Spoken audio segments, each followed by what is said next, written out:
Makombwe atsamwa, svikiro ratsamwa, makombwe atsamwa, masvikiro atsamwa, munduro dzatsamwa, makombwe atsamwa, munduro dzatsamwa, ndiwo makuna kunaya.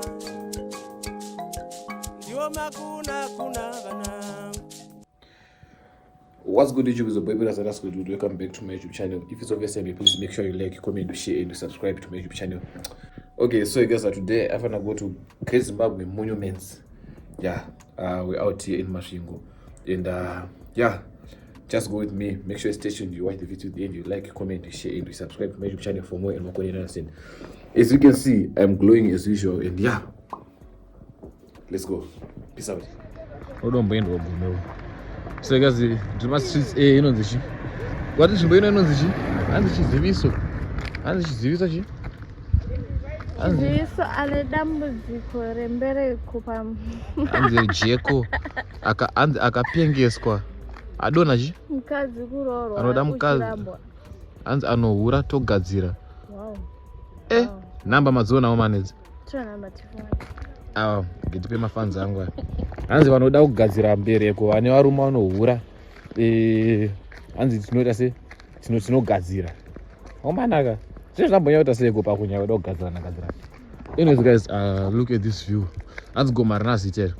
But vanhu vanoenda kuma jokes ikoko. Muno muzvimbo inonzi chi? Inonzi chi? This is you side, this is Target copy. Target copy. Guys, Masvingo ine mazita akanaka singaiti atomboenderani nezita rekuti Masvingo.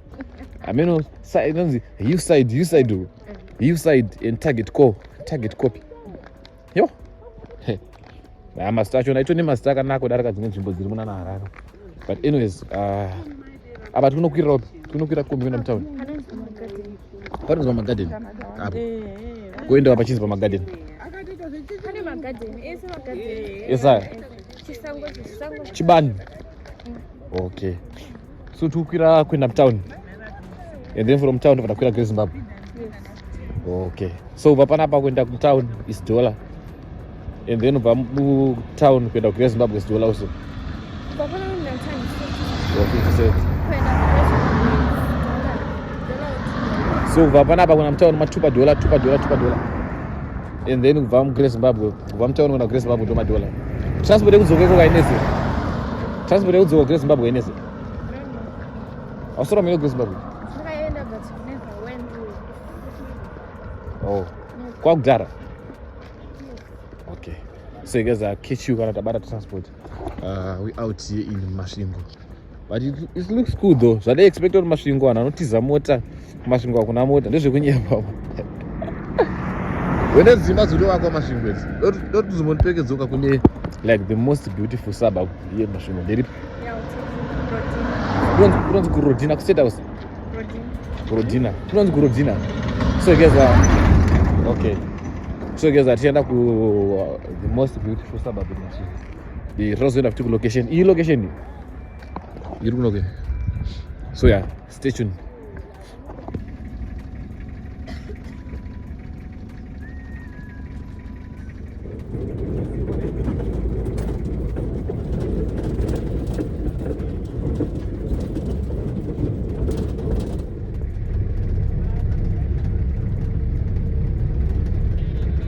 So guys, tapinda mtown, Masvingo town. Now takunotsvaga Great Zimbabwe because from kwadantiri kwachona hakuna makomba anonanga straight to Great Zimbabwe, and now takunokwira kune Great Zimbabwe. So yeah, stay tuned and I'll show you kana chaita svika mataxis achona and then stuff. So just make sure you stay tuned. Chiko chitenga Harare Gardens. Tenge Mahara Gardens. When ends you meeting Mahara Gardens? Munonzi muchi? Oh, Dom Civic Center. This is our park. Oh, Doma muno amshidana na dana muno. So guys, the way I'm parking, do park in town as you need to Pisa. Do you know Pisa actually? No, this is the only park here. Do you know Pisa actually, Bachi? Yeah. So guys, do parking no Pisa, mimi ma couples wanenga chijola. Do mna after my students remo. Oh. Mana lodge. Ah, my students they mashungo na mash. Yes guys, anzi ndo couples park kana. It looks cool though. Unongo jumana ne munhu wako ari mu mashingo eto yapsete. Aizo. Anyways, stay tuned. Civic Center.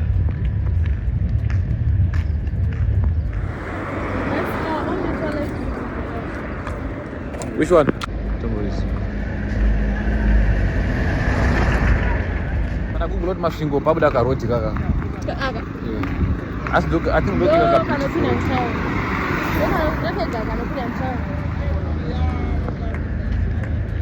Mtari.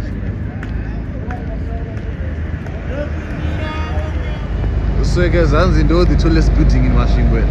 Hey. Mafani. Some no garage, no garabanero. Karama offices. Yo. Tallest building in Mashingo. Mafani. Go spa ndo hapa ni line. Line Robin and Spa. Line Robin and Spa. Line Robin na mkati kana. Bana kamera line. Aspa ni mkuru kana sana. Oh. Tallest pizza.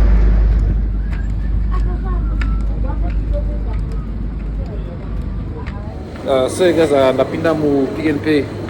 Ndakaro ni nzare singaenda. I just realized I can't go to Grace Zimbabwe Saturday. So yeah, now I can look for something to eat and then I don't continue the window. You understand? But imagine, masina things on around Maranzi. Yeah? Mama sick. Much here. Oh, hey. Go for look. So yeah, let me show you food in Faraba morning. But hey, look at this guys. Don't forget that mazoango bachiro Cape Town. Wayongoswa ukutenga nemene kasadza kaneka katubu pekwa kudhara kakatongori nemavheji nechizi so utongoswa utotenga ukatoenda. But this one it doesn't look attractive bro. It doesn't look nice. What can I take? You got chicken. Ichigo. Got chicken. What I'm taking?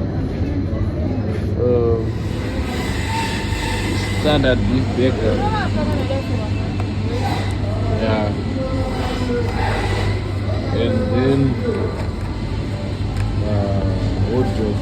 Yo, Slavisa, also some microwave. Mutetenero. Ada some microwave. Brothers. Hello.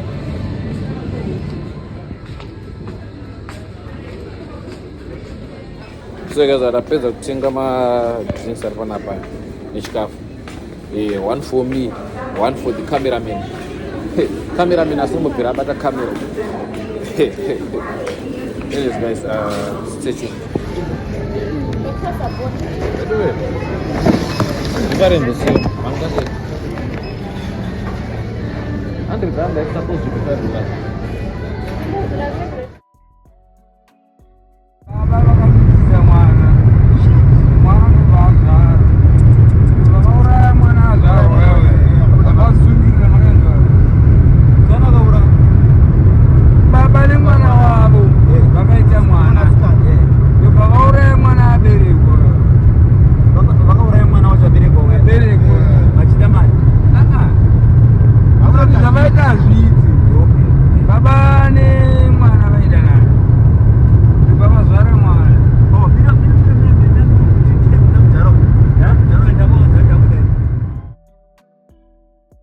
So guys, finally we out here at Great Zimbabwe.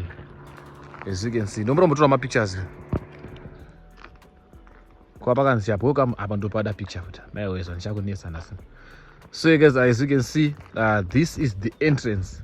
So kupina mkatu mamchinzi is 3 years kupina ngati. $5. So we don't know distance but yeah, we're out here at Giret, Zimbabwe. Anyways, let's get into it and see what's popping.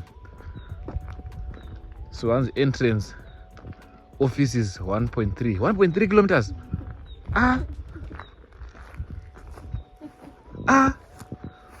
1.3 za kufambwa shamwari.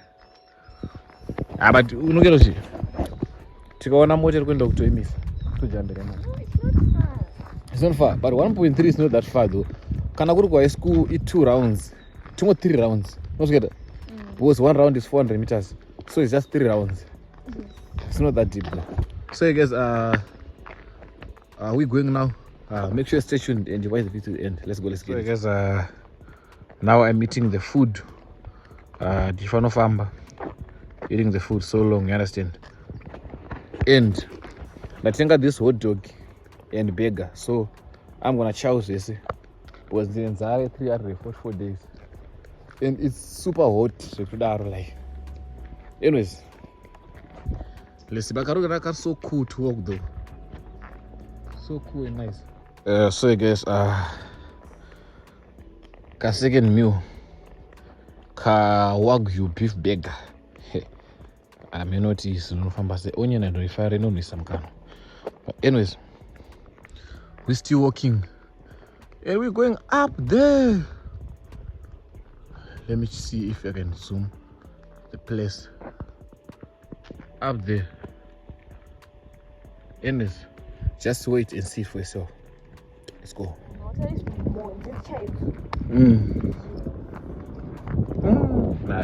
Guys, tashika pa my offices in Great Zimbabwe, and I think we finna go up there. Do what we now? Yes. Do what we can do. And I don't office actually. So now we're going to pay and then to spin our card. It's crazy. Get no bad, but I feel like munokapinda nemsango mko. You know varwa ne kwa varwa. I feel like unongwatambura zvako but nosvika asi apashaya mageto ese anoenda neko. Hakuna manje because mageto ese masiya ku town. Mageto ese akuna ntombo yakuno, plus they don't care about this area. This area is for us tourists. I'm slowly becoming. Yes, it's just my white people, guys. I'm slowly becoming white. You understand? Now I'm saying. And yeah, let's go and pay a ticket there. Do you understand?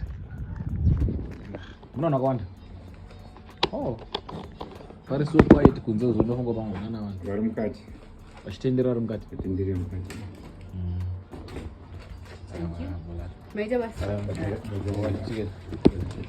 Mam kasi. Mkazi. Aje mkazi. Ha? Aje mkazi. Zambo ngwe. Amaskati. Amaskati. Toveje. Saka maskwira se. Ziri sese. Weche kadi. Hapana. Nanga na vantu. Chuma ticket No problem. Mabakupi yenyu munakidza kude. Baba Harara. That's why man. Timbo unozvi kufamba sei? Zvinoshata wana. Handitika. Zvakanakisa nyika yenyu. Nyika yedu timboona. Nyika yakwati kuzodzwa.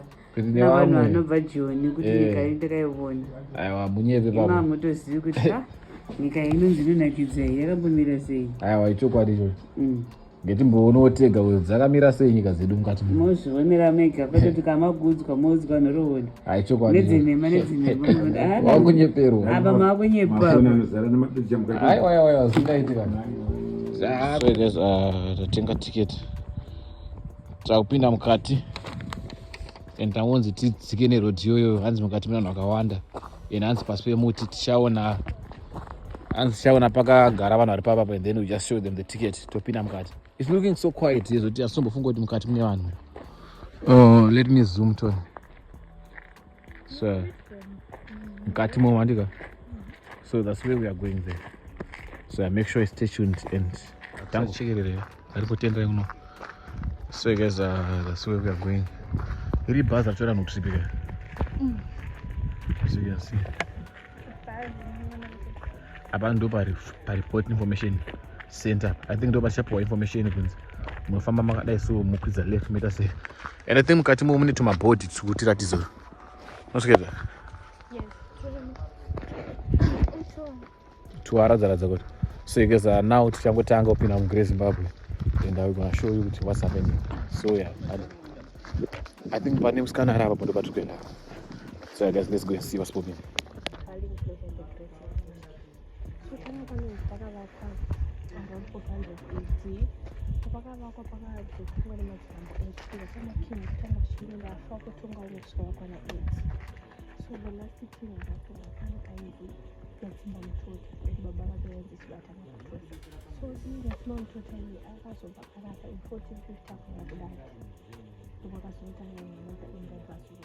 So kumukurikwira tinokwira neAsian Park.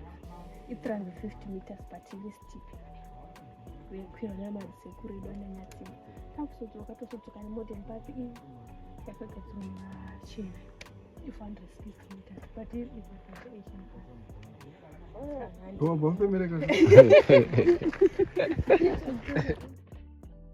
So guys, as you can see, now we're starting the journey. Takutangopinda muGreat Zimbabwe and totangira panapa tichinanga tichatanga tenda pa museum. In sure guys, just that I don't have some mics. Otherwise there are my mics ndangwe some mic yangu patiche temskano and some mic yangu patiche pangu and then so that imi mune mchinzwa kutaura ini ndichinzwa kutaura. But anyways guys, tukutangira panapa journey edu tichipinda muGreat Zimbabwe mumanzi gomero rakadiba 300 meters kwenda mudenga uye riri steep. So apa tikutanga kupinda pa museum and you guys you're gonna be going with me and I'm gonna be showing you whatever that's taking place or whatever that is happening inside Great Zimbabwe. So make sure you stay tuned and you watch the video to the end. Make sure you like, you comment, you share and you subscribe. Don't skip a step. Let's go, let's get it.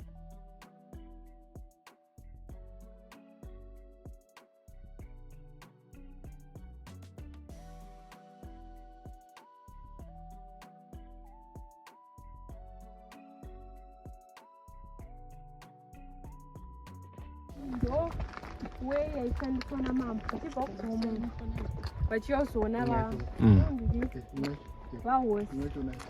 but wakadzi vadiki vese vaigara tichakuona kuvali kwaigara kadzvari vakadzi vadiki ndovaenda kunoona king asi vahosi mambo ndaiburuka umambasa wasaenda kwahosi vaenda kwavahosi asi vakadzi vadiki vaifambira ndovaifambira king vaipisa saka vayazodya sedza kuno kubva ugomo kana vaigirwa rino sadzo vachivaona mukadzi mukuru.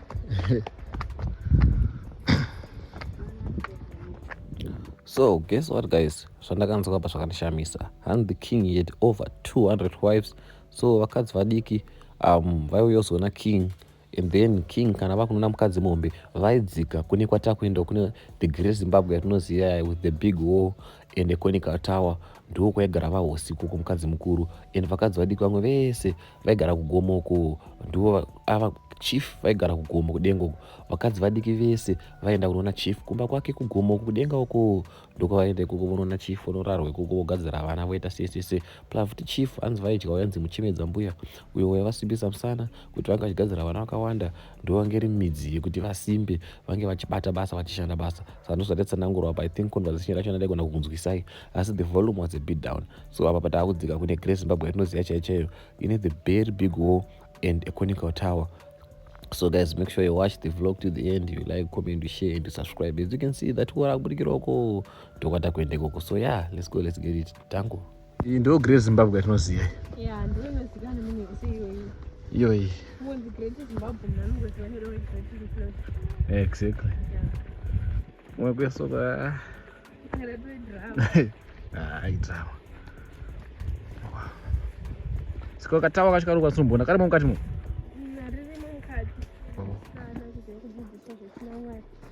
Pia nevakomana vaiseka musaizi mukati mumana sekuru.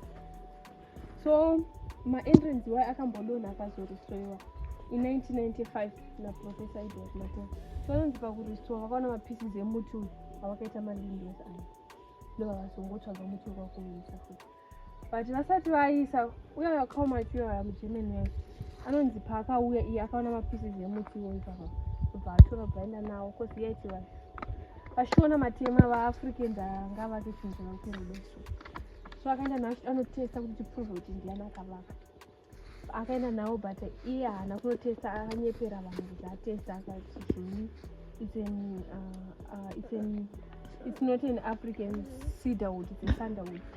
Ndo vazotesta vazokaya vazotorwa mapieces vane Uppsala University of Sweden vazotesta ndopakana kuti mutomboti vaimborweko vanhu vese vakutora masina vachina nawo ono matesta vaimbonyatsodesha vaida kuprova kuti ndiani checheka vakaita papo vavasingazvibhilivhi kuti tisu mashoko so and also zvinonzi muti uyu reason yavaiwisira paipinda navauza ndekuti unonzi unonhuwa so unobudisa mweya unonhuwa mweya iwoyo unonzi unodzinga mweya itsvina unoidzinga maevil spirits.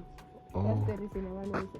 Even nowadays kunonogara mumusha vanoti hanzi hatitobvumidzwe kuvesa muti iwoyu kudzimba and also uri strong.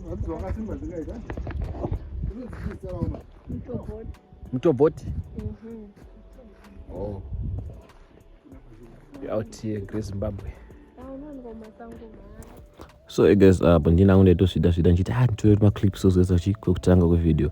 And guys, as you can see now we entering mukatumu maigara vahosi. Hanzi zvakare ndo maenda vakomana for male circumcisions. Hanzi ndo maenda futi vasikana kunodzidziswa chinonzi chinamwari. Chinonzi chinamwari ndezvekudzidziswa kunzi unoita sei kuti ugogutsa murume wako pabonde, ugodzidziswa kuti saizana basa, chakakosha kugona kushandisa mugoti, what imomo zvakawanda zvatakaratidzwa imomo zvaitwa mukati. Yeah, let's get into it. Tango.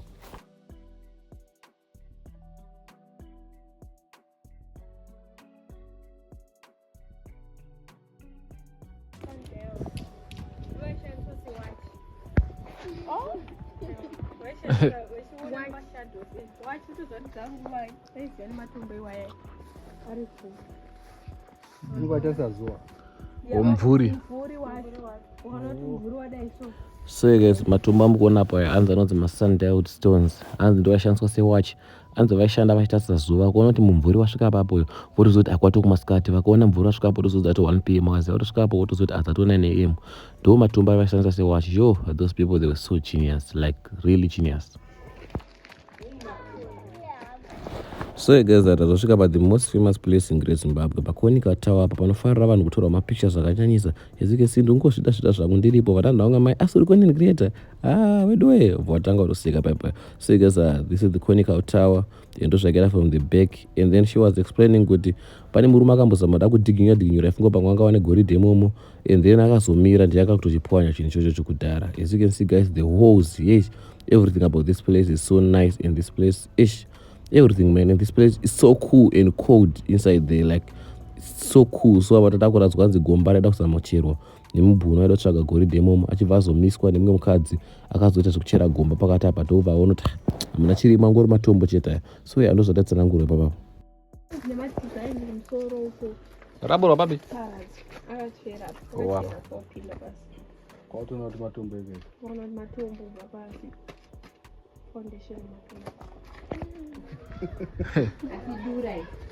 anza kuno kubedroom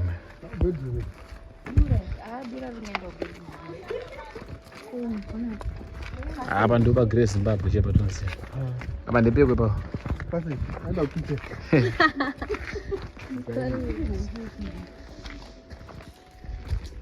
awa iyi ndo Great Zimbabwe tonse.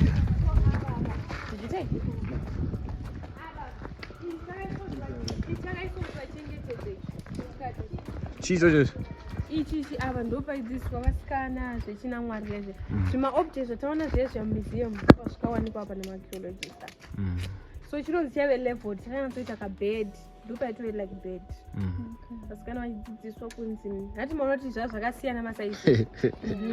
Vaidzidziswa kunzi the size doesn't matter. Tofanira kuziva kuti mugoti unobika sei sati. Exactly. Vaidzidziswa kunzi the size doesn't matter. Mufanira kuziva kuti sadza riibve rinoda simba rakaita sei. Unoita sei maskills apo umona nekusaidhuku here kana nekusaidhuku here kana kuti apa. Yanga isina. Kozi inotonzi inowanikwa migoti yakadaro. Ndopaidzisire papa. Asi inowanika migoti yakadaro. Apa ndo Konica Tower ne 2 meters yapa sometimes Konica Tower inonzi ranga rakareba 16 meters. That guy how much yaka 80 cents. Ndiye akari destroy zvakara zvisika parira.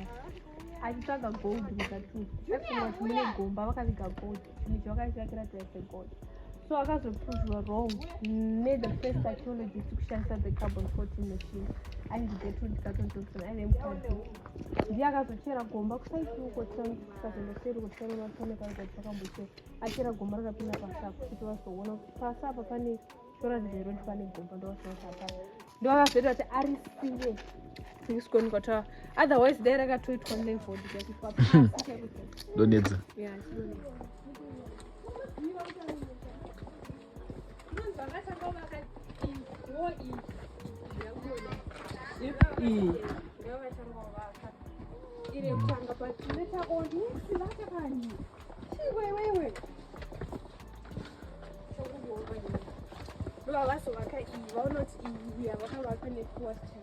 kwazoita makomba ari muzasani anonzi madrainage atirikuona muzasani ndowaitoisi ndowainza madrainage ngwane simba umana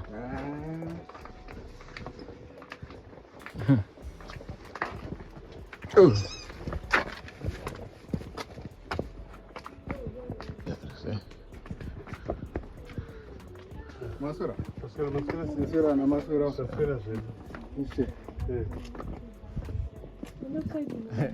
hello, how are you? Fine.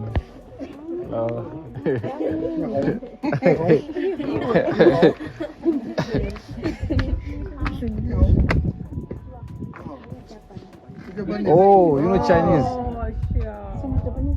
So how do you greet in Japanese? Konnichiwa. Oh, konnichiwa. Konnichiwa too.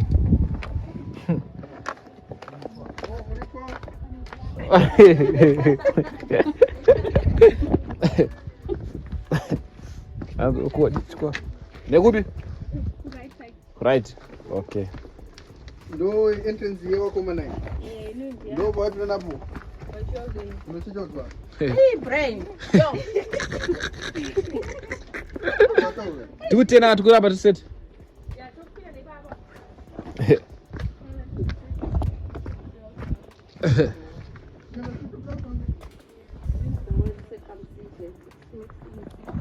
kwenda uko yo hakuna road yoti vatangoburuka tichidzika tichienda kumbereko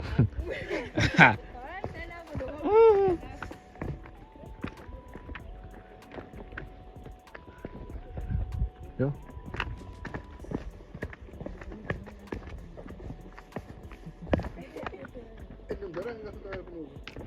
kazi aloe vera gavakava rinokura kusvika kuita muti daiso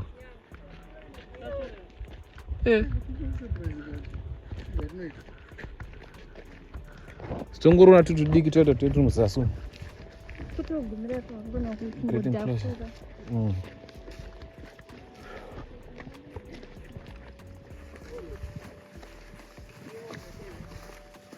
kupana apa pachiapa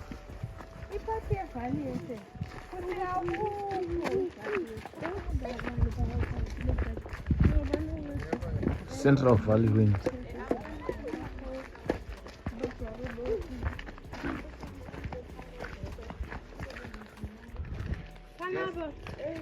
Central Valley banapa ndo up panonzi ndo pakacherwa bed number 1 iya our national symbol nofudza ndinenge aigara ndosinofunza ndoyapesera kuube Okay.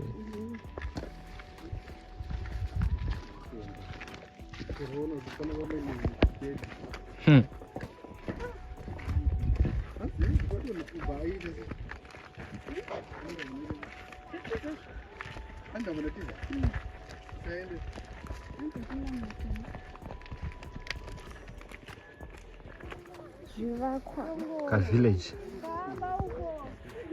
Saka zvakazo zvokuzovakirwa izvo. Shona village. Tambire. Wow. Masinto akanaka zvamana. Masera. Zvinotengeswa izvi. Okay. Na chessboard. Chessboard running green.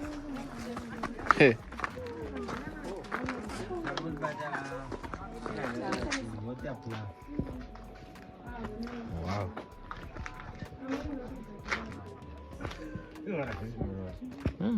Didombo.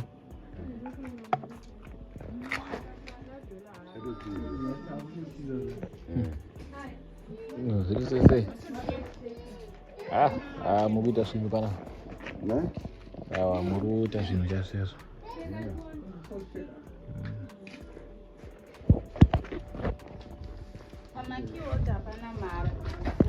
Nambira. Mbira dzomboita mariyo. Vanogona kuridza mbira. Ndakamboitenga hana yakandiremera.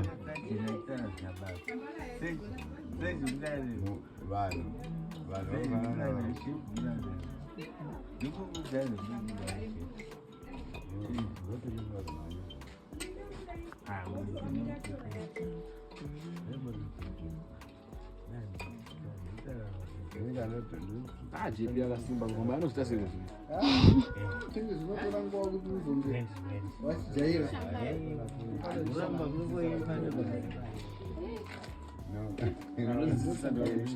Ogone mbiri.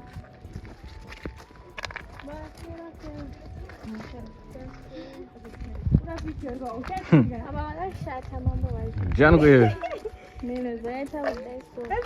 Ndimamba hapo wakashata leso. Mambo makashata buku. Nazidumbu. Wakashata mamba vane zidumbu. Mamba vaombe ona tsaira cho. Mambo. Ekuti ari achionde kauya iraita kurwana niro.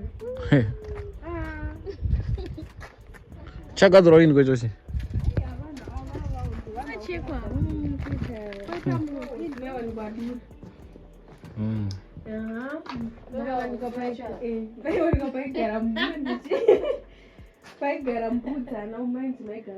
Mupi? Umo? Dzekaramba? Handaigaramba kwete dzegara panze dzaibuda mushozi dzojiwa nemapepa. Maiwanikwa mguyo rekukwira duri upaundi dura rekuisira zvinhu vaishandisa nguva yemapoto nemapleti nendiro dzemuti zvimbiya. Ndo wakatoshandisa chaira. No. Yeah. Komanzi umanzi maigara chiumu? Idura. Dura? Yeah. Mba mahosi maiwanikwa dura.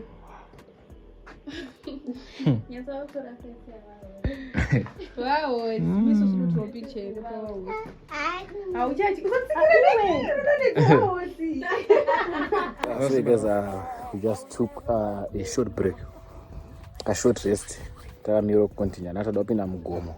I think that's the final destination in England. Your final destination, and then yo tapedza tuchidzokera padeni. Because ndaneta man, like I'm really tired. But this place is so cool. The owners get for relaxing, what, and I can imagine anagara kunoko. Especially on the Wi-Fi, I can imagine watching my vlogs and stuff. But at the same time, you can't no depression. Can also not now. Also not now. Because like it's so cool to do that. Let me with this place. It's so cool. Like you can see people that are resting and whatever they're doing there. But at the same time, you'll be depressed. Like even nyoka unopone. So you guys are stay tuned. We'll show you can get up in the Mugomo, which is the last destination. Stay tuned. So you guys now Takwira Mugomo, the last part, ancient part and terrace part. So you guys, now we're going up there. Hectic. Anyways, let's go and see what's popping. Amen. Ndautanga kutorwadza usati tanyasa mutango kwira.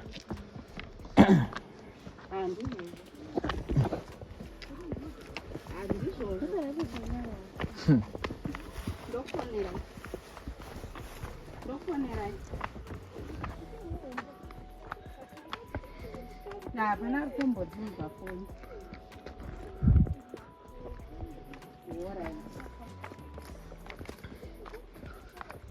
Tudzokera masi.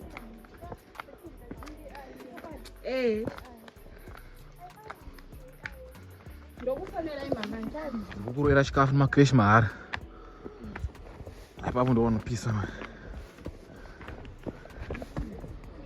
vanorwadza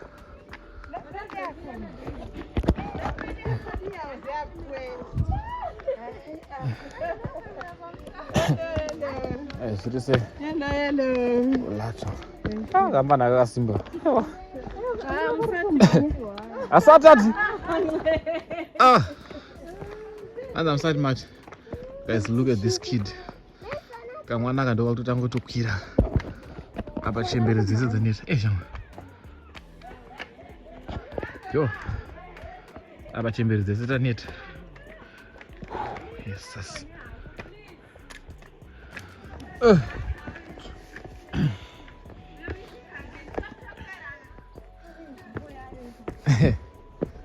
yo guys, onekwa tabva guys.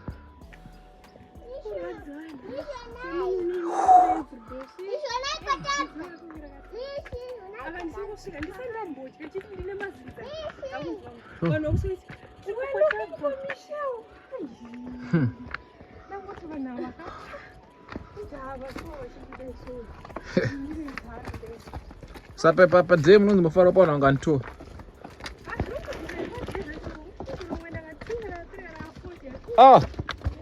Zvikokwira panapa chete. Sama tojaira ka panapa.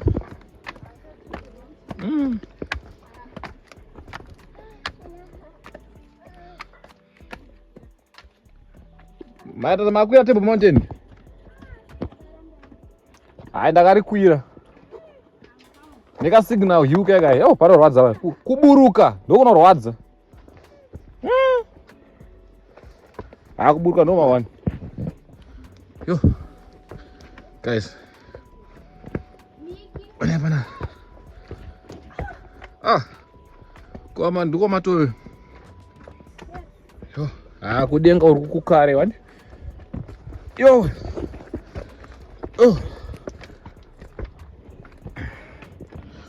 Yo, guys. Onekwa tama. Yo.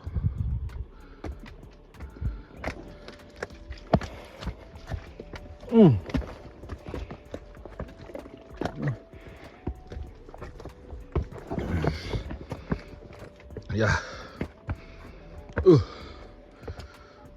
Great Zimbabwe, man. Yeah. Munoma kuchikiso. Munoma kuchikiso. Kazirse. Bana. Sakura mauze. Wanondomoka. Ale sharpie bo. Yo. Mfano. Mira. Unashika mbona? Yo.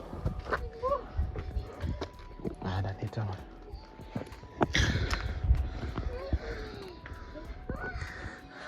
Yo.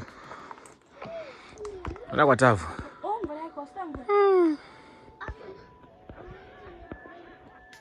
Sofa. Kachana.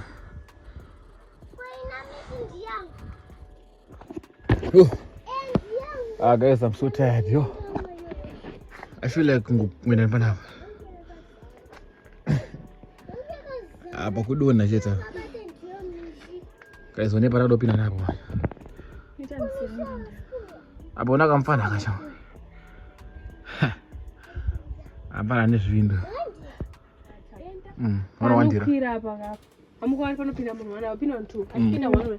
Iwani ngapa musoro padenga. Wachibaya no. Bayira mapfuma chipotsa nematombo. Oh. So inotonzi blood fasting. Aizvi. Samefiwa muno. Mukunwa ropa mu. Yo. Yo. Guys. Guys. Yo.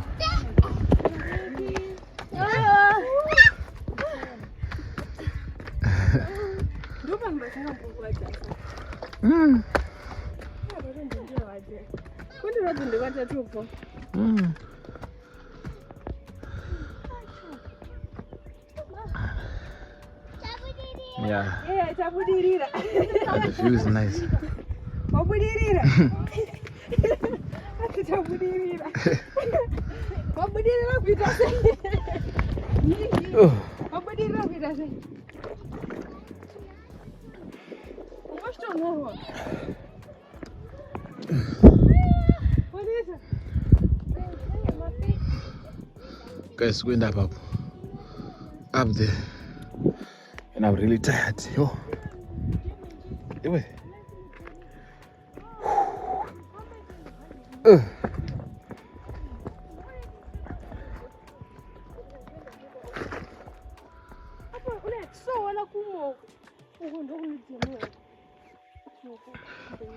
As soon as I got dust road. Any Tara?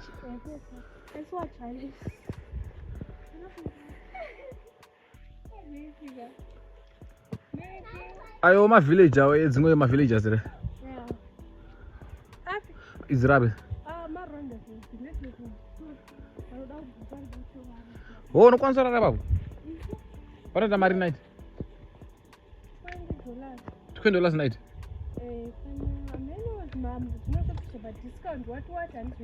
So you need a marry? Oh.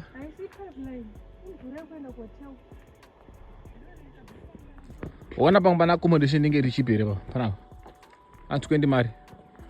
My answer was you can have a nice experience, man.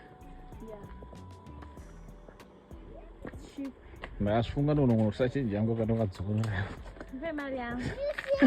This is really. Guys, only elect me to you. Muy bueno.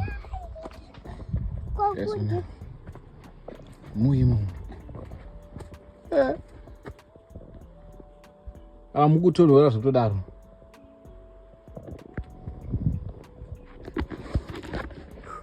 So yeah, guys, we out here. Great Zimbabwe. That's the top.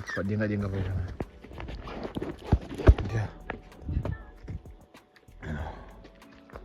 Oh, funny and valuable.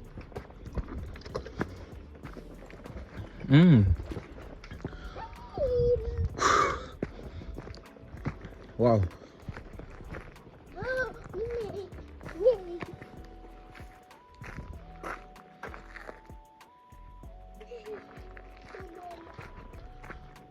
No visitors beyond this point.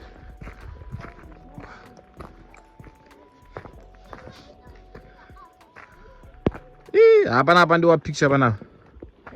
Guys, look at this view.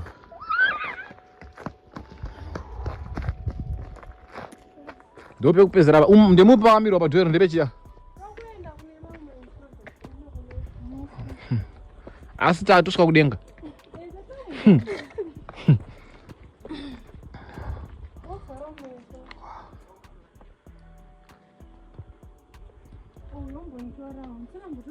Kana riro zimambo ratoona pamahasi paiparekwanira. Twandi kuti maslenda.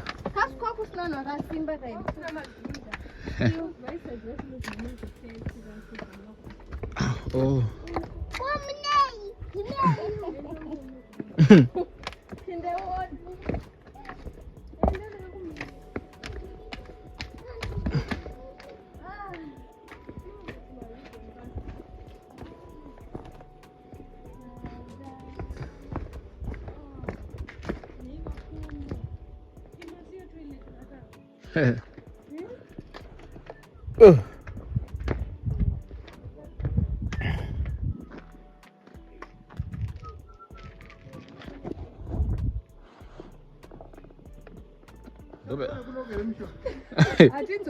Takutoburuka. No, tenderera nakusero. Mai wezwa. Kana dzakade wewe yacharo. Oh. Tikasvika kwatapinda nako imomva madai tidzokere. No problem.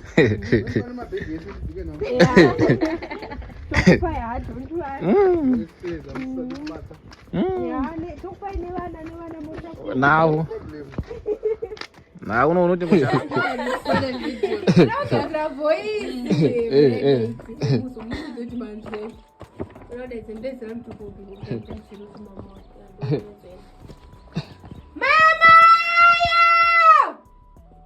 yo Lunzi kwakwese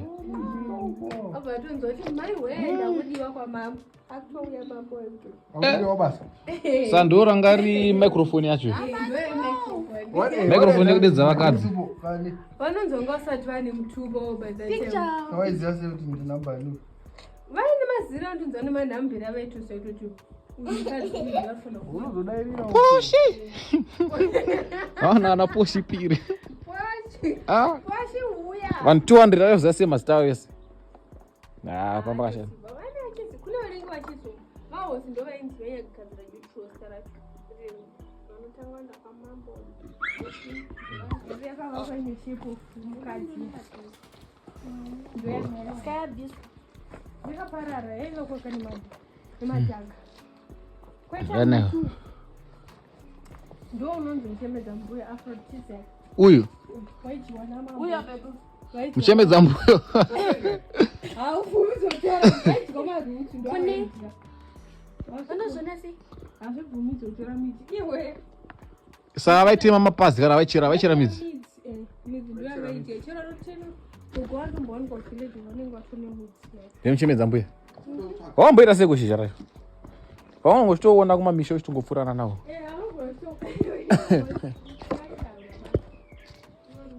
Wanotenga maavocado mamashizha. Matombo muno vachitsenga mutu. Vachitadara vachitsenga.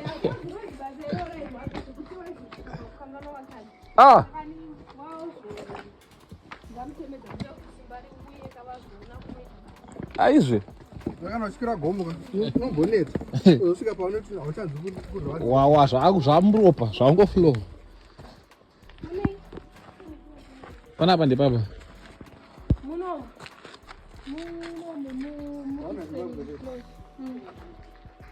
Muno mu-Eastern Enclosure ndo maitwa maceremonies. Kurera mabira zvizvo munomu. Vanhu vachigara but men's never the official ones maisangoya mhomu yeperes. Maya masabhuku. Vanoremekedzo. Vakadzi vava zvakanyanyoposwa ndo vaidika doro. So vanhu vakagara apa makaindagara ndomanya. Pamusoro-soro. Makasikira kugara ivava. And also zvinonzi vachiita maceremonies avo. The butler Ibu Chapunguye. Kana vaida unoti zvavataura kuvadzimu zvanzwika. Yaiuya yomhara padombo Ibu. So zvinotonzi the first person kugadzira mabhodhodho andonzi akatotakati shandisa dombo iroro. Ukatarisa ukadai ndekumuromo parinaro pahuro iro zvizorondaurwa kumawings kuzasi uku ndokudombo yako inenge yakaisa makumba yakadai sekune sheko. Ndo panozira nyaya. Vari kashoma uri paone chinoitika. Unongonda ndiri kusaidi kunoko. Zvapano kuti museum kwabiwa.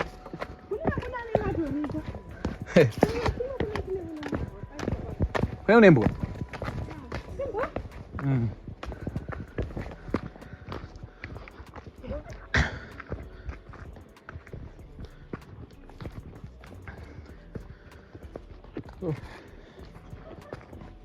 Apa ndo pane tane wao. Davigwa madzimambo sefu rakatwara pano. Papi? Vakavigwa pavo? Vatoripo? Mabhonzo avo nevanhu avo filime. Vanonzi mambani? Vanongodhika watodiwa nanyakina mambo watodiwa iwe. Wadiwa? Ingotofiremo. Vanonzi mambani? Kuna chibata matosa umwashaona kutotumira maningi. Saka chibata matosa aripo?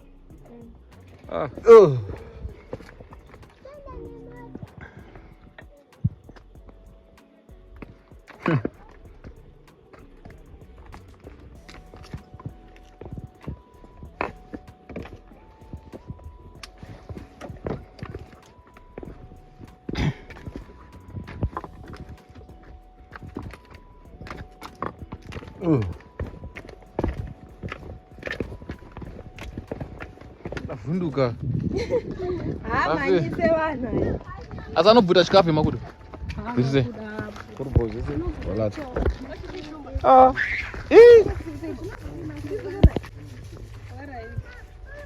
Ndavhunduka. Hautizeka, boss. Minisa wakutiza.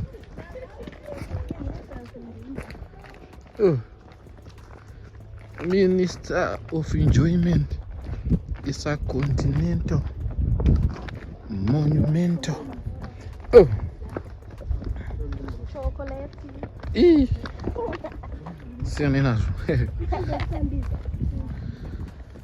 Haine pa hiking chinongondrodza kuburuka chete. Nepa tiri kubva.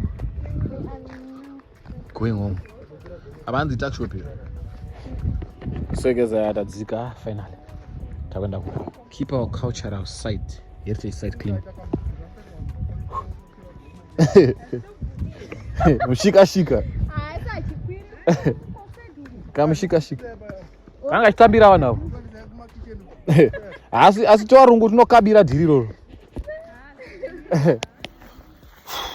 I bet guys, thank you for watching the visit with Ed.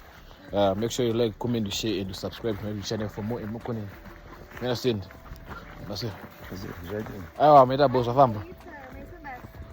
Oh, man, the nature, man. This is where we are coming from. And I'm so tired, guys. Tell me down in the comment section with the pins we made of Farah Vista next. And yo, I'm sweating like what I want to go.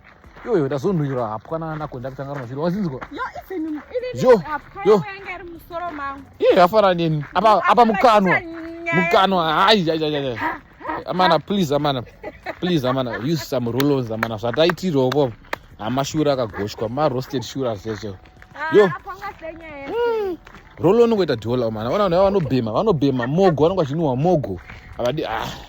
Anyways, Amana, thank you for watching the video to the end. See you on another vlog. Peace out.